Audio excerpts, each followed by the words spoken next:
La información es clave en momentos de incertidumbre. Soy José Carlos Lumbreras, gerente de investigación y desarrollo de la editora Perú Top Publications, y te traigo el podcast comido y resumido, con el resumen diario de noticias sobre temas de mercados y empresas.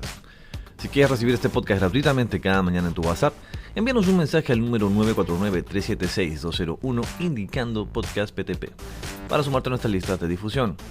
Vamos con información para el día de hoy, lunes 23 de agosto de 2021.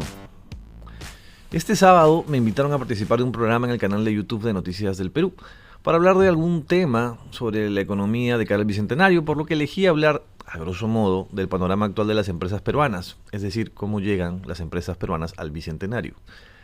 Elegí este tema porque me parece importante entender la realidad actual del empresariado peruano para darnos una idea de cómo afecta el entorno a quien es el principal motor de la economía peruana, que es la inversión privada. Dicho esto, ojo, con la máxima objetividad posible. ¿Y por qué me parece relevante esto, que podría sonar obvio para muchos? Porque realmente el tamaño del mercado empresarial peruano no es tan grande como creemos. Me explico. En la actualidad, en el Perú tenemos 10.8 millones de RUCs activos. 10.8 millones. Sin embargo, 9.7 millones de esos RUCs representan a personas naturales, que en muchos casos son personas independientes o que obtienen un RUC para realizar una labor esporádica, y que en algunos casos también se crean por evasiones tributarias, ¿por qué no decirlo? Pero si hablamos puntualmente de personas jurídicas o empresas o RUCs que empiezan en dígito 20, tenemos poco más de 1.2 millones de empresas en la actualidad. Es un montón, dirán. Pero de ese total, 1.1 millones o el 92% del total de empresas son microempresas. Es decir, empresas que facturan menos de 660.000 soles al año. Mientras que 70.000 son pequeñas empresas, 2.000 son medianas y 8.050 son grandes. Cabe aclarar que acá estamos hablando solamente de empresas formales. Pero ¿cómo es eso de que tenemos más empresas grandes que medianas? Bueno, esto es porque la ley 30.0556, que indica los actuales criterios para considerar el tamaño de las empresas, fue dada el año 2013, cuando se buscaba incentivar formalizar más a las pymes, es decir, la pequeña y la mediana, a través de un régimen tributario distinto. Y como no se quería meter en ese régimen distinto a tantas empresas, se definió una gran brecha en lo que se consideraba gran empresa. Y ello recortó entonces el rango de ingresos para lo que era considerado mediana empresa. En fin, cosas de la política. Pero volviendo al tema, 8.050 empresas son consideradas grandes empresas en el Perú. Pero si lo vemos del lado de los ingresos que generan esas empresas, el 61.5% de todos los ingresos generados proviene de la gran empresa. Y de ese total, las 100 primeras o las top 100 generan el 39.8% de todos los ingresos. 100 empresas. Es decir, la generación de ingresos está en pocas, muy pocas empresas que en la actualidad, nos guste o no, son el principal motor económico del país. El otro gran bloque relevante es el de la microempresa, que por su enorme tamaño de 1.1 millones de microempresas genera el 25.7% del total de ingresos. Por ello es importante enfocarse en el desarrollo de ambos lados, la grande y la micro, y no solamente de uno. El actual gobierno tiene un enfoque, o dicen tenerlo, enfocado en el desarrollo de las MIPES, la microempresa, lo cual está muy bien de ser cierto, claro. Claro que a nivel de comunicación y logística esto representa un enorme reto por el tamaño que estamos hablando del mercado, pero del otro lado flaquean, ya que de momento lo que han mostrado el gobierno es que su relación con el empresariado grande es el de considerarlos una caja chica por el lado de los impuestos. Y ojo, está muy bien que paguen su deuda con la SUNAT, no me refiero a eso. Solo que estas 100 más grandes empresas, o top 200 si quieren, son las que tienen el mayor potencial para generar inversiones en el país, lo cual luego dinamiza toda la economía, y al ser pocas empresas es más simple generar acuerdos con ellos. Además, ¿cuál es el principal mercado del resto de empresas que le venden a otras empresas, sino la gran empresa? Ahora, no quiero que esto parezca un discurso de lampadia, estoy bastante alejado de eso, créanme. Pero sí me parece importante entender el contexto actual de las empresas y la magnitud del sector empresarial. Es distinto analizar las cosas cuando uno entiende que la Bolsa de Valores de Lima, por ejemplo, está compuesta por solamente 220 empresas, o que solo 100 empresas en el país concentran la tercera parte de los ingresos que generamos. Hablamos de más cosas también el sábado, como por ejemplo de 4 sectores económicos que concentran la mitad de los ingresos que genera el país: comercio, minería, finanzas e hidrocarburos. Y ojo que los 4 sectores mencionados, de estos 4, el de hidrocarburos, petróleo y gas básicamente, fue duramente golpeado en el último año, pero pese a eso sigue siendo el cuarto más importante. También son relevantes, y hay que señalarlo, servicios, agroconstrucción, entre otros. Esto a nivel de generación de ingresos, porque si hablamos de cantidad de empresas por sector, el mapa cambia un poco, concentrando más de la mitad de empresas en 4 sectores: comercio, servicios, construcción y transporte. Esto a nivel de cantidad de empresas.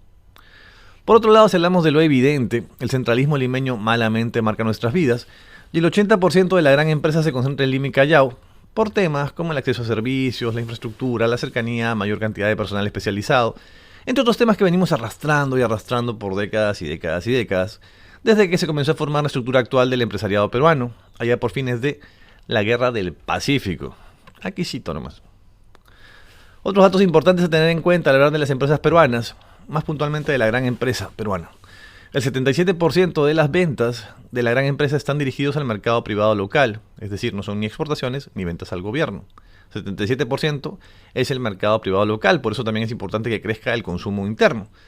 Por otro lado, solamente 21% de la gran empresa realiza algún tipo de exportaciones, pero 48.6% realizan sí importaciones para poder operar. Sería importante fomentar más las exportaciones para ampliar el mercado, porque no somos de momento un mercado tan grande. Y acá podemos ponernos a hablar sobre los TLCs, pero poco ayuda a maldecirlos, la verdad, porque han servido para bastante.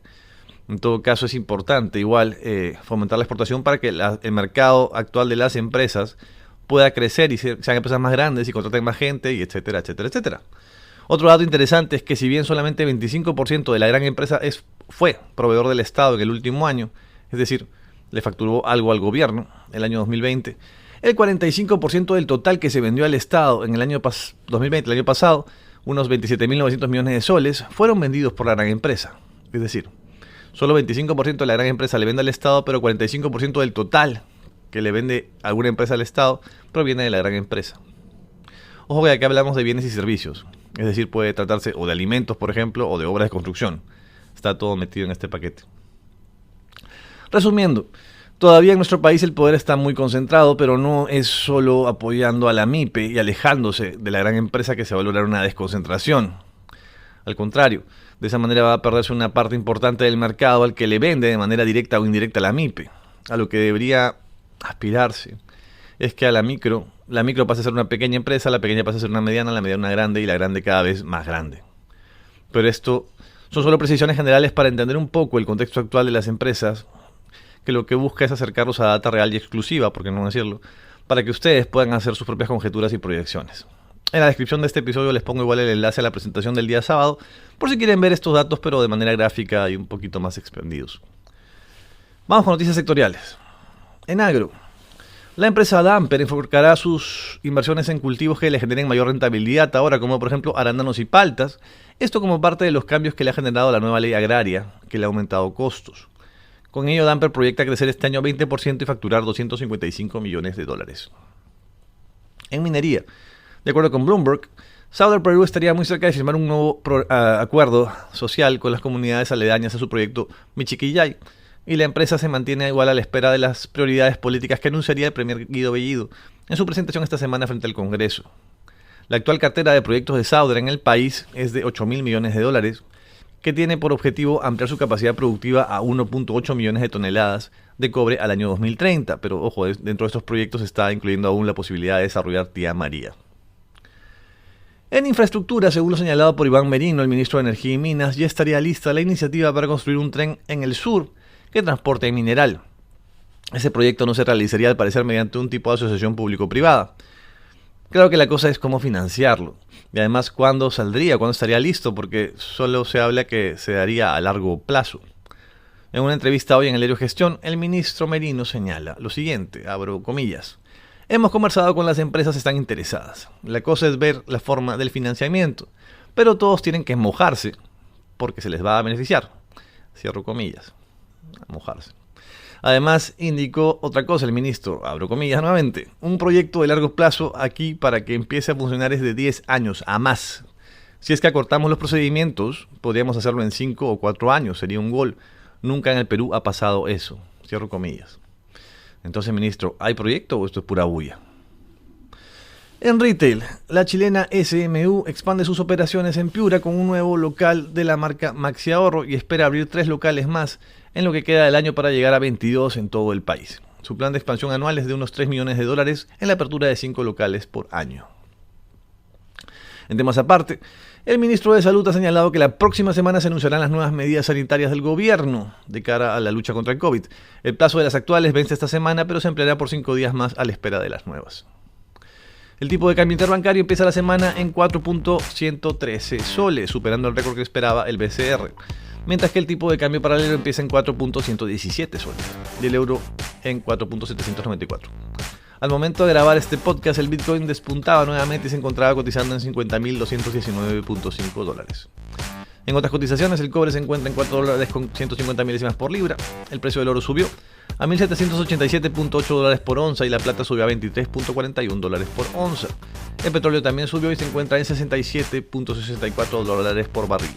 Estas fueron las noticias del día de hoy. Suscríbete a nuestro canal de YouTube, dale un like a este video y compártelo con todas las personas que quieran estar al día en noticias sobre coyuntura. Este episodio está libre de derechos para los que desean difundirlo por cualquier medio. Estamos en YouTube, en Spotify, en iTunes, en Facebook, en Instagram, en LinkedIn, en todas las redes de Perú Top Publications. Terminamos hoy recordándote que cualquier día puede ser tu día y que este será el mejor lunes, al menos, de toda la semana. Muchas gracias.